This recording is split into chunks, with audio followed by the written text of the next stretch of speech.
Hello and welcome to this special episode on I dream. క్వీన్కి స్వాగతం. ఇవాళ మన క్వీన్ ఆవిడ ఒక అద్భుతం, ఒక మ్యాజిక్ అని చెప్పాలి. ఎందుకంటే చాలా పాత్రలు పోషించారు జీవితంలో.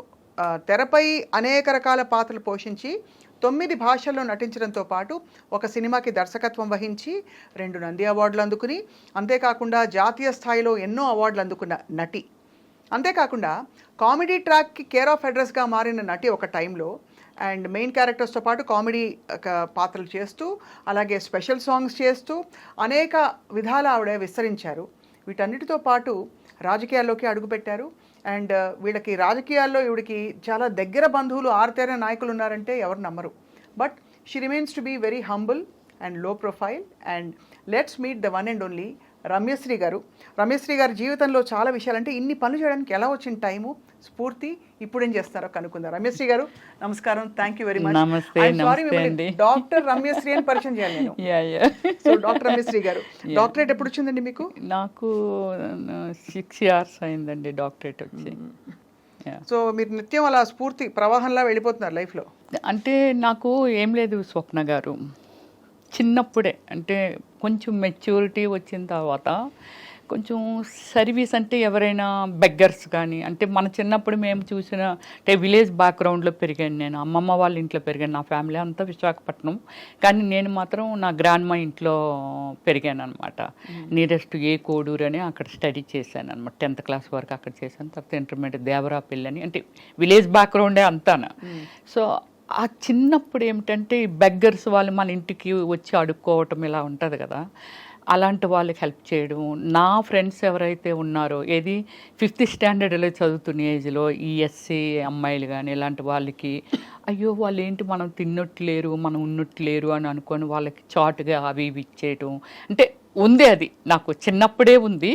బట్ దాన్ని అలా పెరుగుతుండు కొలది తర్వాత నా అంతలు నేను డెవలప్ అయ్యి నేను సెక్యూర్డ్గా ఉన్న టైం నుంచి బాగా ఎక్కువ చేశాను. ఒక 13 years నుంచి ఈ సోషల్ సర్వీసుల్లో ట్రావెలింగ్. సో సోషల్ సర్వీస్ అనేది ఒక పెద్ద, అదొక complete mind set. But before that మీ సినిమాలు చాలా ఇంట్రెస్టింగ్, మీరు వేసిన క్యారెక్టర్స్. మీ ఫస్ట్ సినిమా నటన ఎలా మొదలైంది అసలు? అంటే యాక్చువల్లీ నేను ఎక్కువ బుక్స్ స్టడీ చేసేదాన్ని. స్టడీ చేసినప్పుడు ఈ నవల్స్ ఇవన్నీ చదువుతుండేదాన్ని.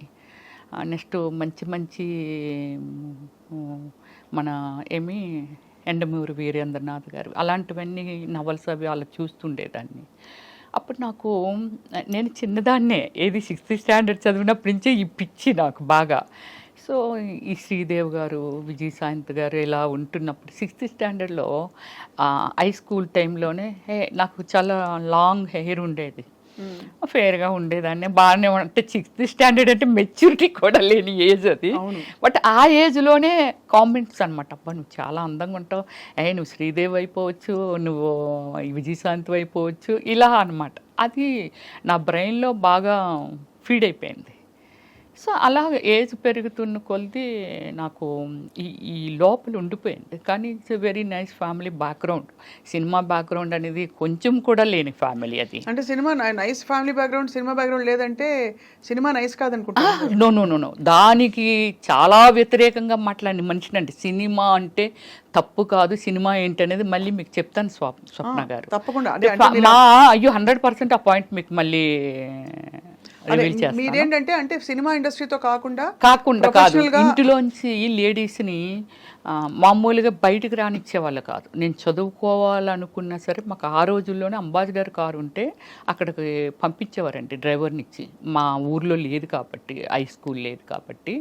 కానీ ఏదైనా మూవీకి వెళ్ళాలన్న ఫ్యామిలీ అంతా కలిసి వెళ్ళటము, లేడీస్ని ప్రత్యేకంగా లేడీస్ని బయటకు పంపరు. కానీ నాకు ఇది ఒకటి ఇంట్రెస్ట్ అలా పెరిగిపోతుంది. 10th class అయిపోయిన తర్వాత నాకు జిల్లా పరిషత్ చైర్మన్ కృష్ణమూర్తి గారు అనేసి వాళ్ళ అమ్మాయి పద్మప్రియ అని ఒక ఆమె ఉంది, నాకు మంచి క్లోజ్ ఫ్రెండ్. నా భావాలన్నీ తనతో షేర్ చేసేదాన్ని. సో చేసినప్పుడు మరి ఏం చేద్దాం అనుకుంటున్నాను. Actually my name, original name Sujatha. So మరి ఏం చేద్దామని అనుకుంటున్నాను. లేదు నేను ఎలా అయినా చేయాలి. చెన్నై వెళ్ళాలంటే నాకు లాంగ్వేజ్ రాదు అంటే అప్పటికి ఆల్మోస్ట్ నేను 97లో వచ్చాను, ఇక్కడికి వచ్చేసింది ఇండస్ట్రీ. సో నేను వెళ్ళాలి. అప్పుడు తను ఏం చేసిందంటే, మీకు ఒక పెద్ద, ఇప్పుడు ఫస్ట్ టైం నేను రివీల్ చేస్తున్నాను. TV9 రవిప్రకాష్ గారు ఉన్నారు కదా, అక్కడి నుంచి తనకు ఒక ఫ్రెండ్ తెలిస్తే, తను కూడా ఉమెన్ కదా, సో అందుకని ఇంకో ఫ్రెండ్కి బెత్తాయించి సుజాతలుగా హైదరాబాద్ వెళ్తానంటుంది, మూవీస్లో చేస్తానంటుంది, అబ్బా నాకు భయం అనిపిస్తుంది, వాళ్ళ ఫ్యామిలీకి ఏం చెప్పాలి అది ఇది అని, కానీ నేను పంపించినట్టు వాళ్ళ ఫ్యామిలీకి తెలియకూడదని ఇంకొక పర్సన్కి అప్పచెప్పింది. ఆ పర్సను రవిప్రకాష్ క్లోజ్ ఫ్రెండ్స్. అప్పుడు రవిప్రకాష్ గారి దగ్గరికి నన్ను పంపించారు. So travelling is very short time, ఒక 3 days ఎంతో రవిప్రకాష్ గారితో ట్రావెల్ చేశాను. నన్ను బండి మీద అన్నపూర్ణ రామానాయుడు స్టూడియోకి తీసుకొని వెళ్ళారు. ఆ బ్యాక్ నుంచి తీసుకొని వెళ్తే లక్కీగా ఏమిటంటే రామానాయుడు గారు కలిశారు.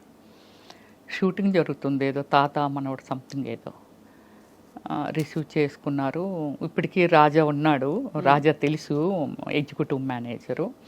సో రాజా లోపలికి ఆయన దగ్గరికి తీసుకెళ్తే, ఏమైనా డ్రామాలు అవి చేసావని అడిగారు రామానాయుడు గారు. అన్నిట్లకి నాది ఏంటంటే వాయిస్ లేదు, ఇదే అన్నిట్లకి ఇదే. నీకు మాటలు వచ్చా అని అడిగారు, అన్నీ అడిగారు. ఫోటోలు ఉన్నాయి, కొన్ని ఫొటోస్ ఉన్నాయా, లేదు. ఎక్కడి నుంచి వచ్చావు? వైజాగ్ నుంచి. మీ పేరెంట్స్ ఏం చేస్తారు అని అడిగారు. సార్ మా అన్ని గోల్డ్ బిజినెస్లు అవి సార్, డాడీ కూడా పొలిటికల్ ఫార్మరు, ఇవన్నీ చెప్పాను. మంచి కుటుంబం నుంచి వచ్చావమ్మా, వెళ్ళిపో, నీకేం తెలియదు, ఫోటో లేవు, ఎక్కడ చెయ్యలేదు, డాన్స్ రాదంటున్నావు, ఏది రాదంటున్నావు కదా, వెళ్ళిపో అని. లేదు సార్ నేను వెళ్ళను సార్, వచ్చాను సార్. అప్పుడు ముప్పలేని శివ గారు తాజ్మహల్ సినిమా పెద్ద హిట్ ఇచ్చారు. ఆయన మన జర్నలిస్ట్ కాలనీలో వేరే మూవీ కాకినాడ ప్రొడ్యూసర్తో మూవీ స్టార్ట్ చేస్తున్నారు. నేను వెళ్ళేసరికి అలీ, అనంతో, వంశీ గారు ఫ్రెండు, వాళ్ళందరూ అక్కడ ఉన్నారు. నేను వెళ్ళేసరికి డైరెక్టర్ గారు లేరు. ఏంటమ్మా సినిమాలు చేయడానికి వచ్చామని కింద మీద చూస్తే వచ్చానన్న. నేను డైరెక్టర్ రమ్మన్నారా అన్నారు. రామానాయుడు గారు పంపించారు సార్ అన్న. నన్ను కొంచెం ఏమొచ్చు నీకు, ఏం చేస్తావు నువ్వు, ఎర్రబస్ ఎక్కువ వచ్చేసావా, ఇలా మాట్లాడేవాళ్ళు. బట్ నాకు అప్పుడు దాన్ని కొంచెం సీరియస్గా తీసుకొని ఫీల్ అయిపోయి అంత ఏం లేదు. నేను ఇంకా ఫస్ట్ టైం ఎంట్రీ కదా, అలాగే ఉంటుందేమో అనుకున్నాను. డైరెక్టర్ గారు వచ్చారు. వచ్చి ఒక బ్లైండ్ సీన్ నాకు ఇచ్చారు. అంటే ఒక పెళ్ళికొడుకు, వాళ్ళలోనే పెళ్ళికొడుకు, నా వెనకాతలో ఒక ముగ్గురు వాళ్ళనే నిల్చోబెట్టి పెళ్లి చూపులకు వచ్చారు, నీకు ఇష్టం లేదు, నువ్వు బ్లైండ్ లాగా నటించాలి, కాలు తనుకొని ఎత్తేయాలి అన్నారు. సార్ కప్పు పగిలిపోద్ది అన్న. పర్లేదు, పగిలిపోతే కొనుక్కుంటాంలో, నువ్వు చెయ్యి అన్నారు. అంటే అప్పటికి మీరు ట్యూనింగ్లో ఉన్నారు, యాక్టింగ్ అంటే ఇలా ఉంటుంది అని? లేదు, అసలు నాకు తెలీదు. చేసేసాను అంతే, చేసేసాను. అంటే కప్పు పగిలిపోయినా పర్వాలేదు అన్నారుగా, చేశాను. బట్ వెంటనే ఆయన కోరుకున్న ప్రీడ్ మూవీ స్టార్ట్ చేశారు. వితిన్ 15 daysలోనేదో. యు బిలీవ్ స్వప్న గారు, త్రోట్ క్యారెక్టర్, సాంగ్స్లోను అన్నిటిలోనూ మంచి క్యారెక్టర్ ఇచ్చారు. గ్రేట్. 13 days. అప్పుడు నాకు 24,000. ఎప్పుడు? 1997లో. ఎక్కువే. నీకు అంత రెమ్యునరేషన్ ఇచ్చారని. కానీ ఎక్కడ ఫస్ట్ టైం చేస్తున్నానని ఫీలింగ్, నాకేం కెమెరా ఉంది అది ఉంది ఏం లేదు స్వప్న గారు.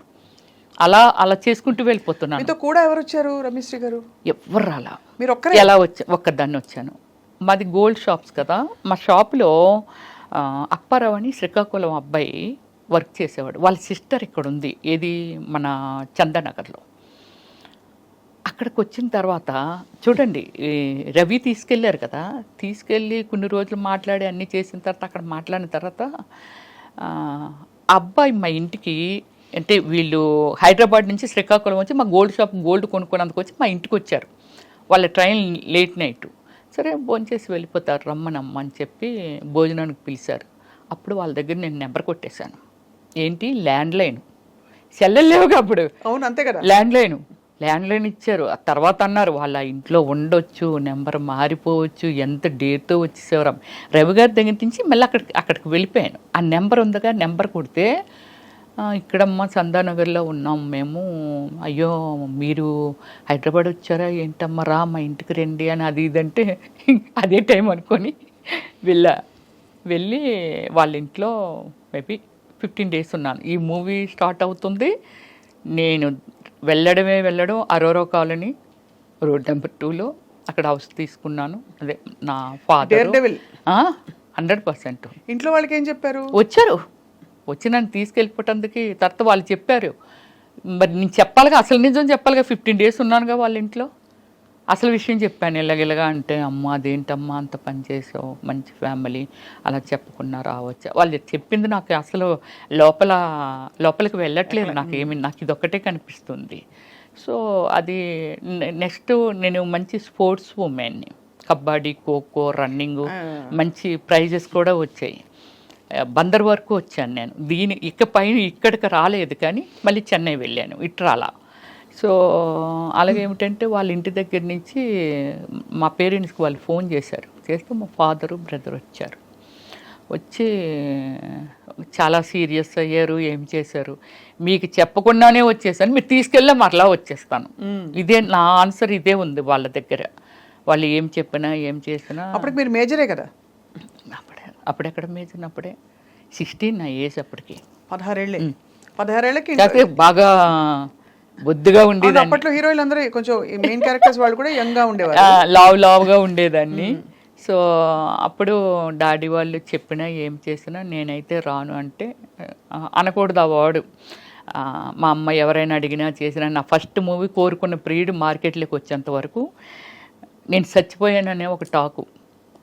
రియల్లీ, అంటే అంత ప్రెస్టేజింగ్గా ఫీల్ అయ్యారు. ఒక ఫ్యామిలీ నుంచి చేయకుండా వెళ్ళడము ఇదంతా అనేది. ఆడపిల్ల వెళ్తే కంగారు పడతారు కదండి. కానీ మిమ్మల్ని మీరు ఎలా సంభాళించుకున్నారు అప్పట్లో? అంటే ఇండస్ట్రీలో రకరకాలు అంటారు కదా, పరిచయం చేస్తామని తీసుకెళ్ళి మోసం చేసే వాళ్ళు ఉండొచ్చు. ఇండస్ట్రీలో చాలా మంది ఇలాగా, అంటే ఇవన్నీ వినడమే మనం. అవును. కానీ అఫ్ కోర్స్ చాలా మంది గొప్ప నటీమణులు, గొప్ప సక్సెస్ఫుల్ అయిన ఆర్టిస్టులు 100 మంది ఉన్నారు, 1000 మంది ఉన్నారు. మీ ఎక్స్పీరియన్స్ ఏంటి రమేష్ గారు? నేను స్వప్న గారు ఫస్ట్ నుంచి లైక్ వెరీ లిమిటెడ్ ఉమెన్ని, ఇన్ని లాంగ్వేజెస్, ఒక 400 పైన మూవీసు, ఇన్ని చేసి ఇన్ని జాతీయ అవార్డులు, స్టేట్ అవార్డులు, is a dare and dash. నా కైండ్ ఆఫ్ యాక్టర్స్ ఎవరు సినిమా మేకింగ్ చేసిన వాళ్ళు ఇంతవరకు లేరు. కథ, స్క్రీన్ ప్లే, డైరెక్షన్, ప్రొడ్యూసింగ్ అన్నీ నేనే చేసుకొని సినిమాని కూడా రిలేట్ చేయగలిగాను అని అంటే, so world wise very famous అయిపోయాను ఓమల్లి తర్వాత. అందరూ రవివర్మ పెయింటింగ్స్ అన్నారు, కానీ నేనని ఎవరు అనలేదు. అమ్మాయి కాదు, రవివర్మ పెయింటింగ్స్ అని.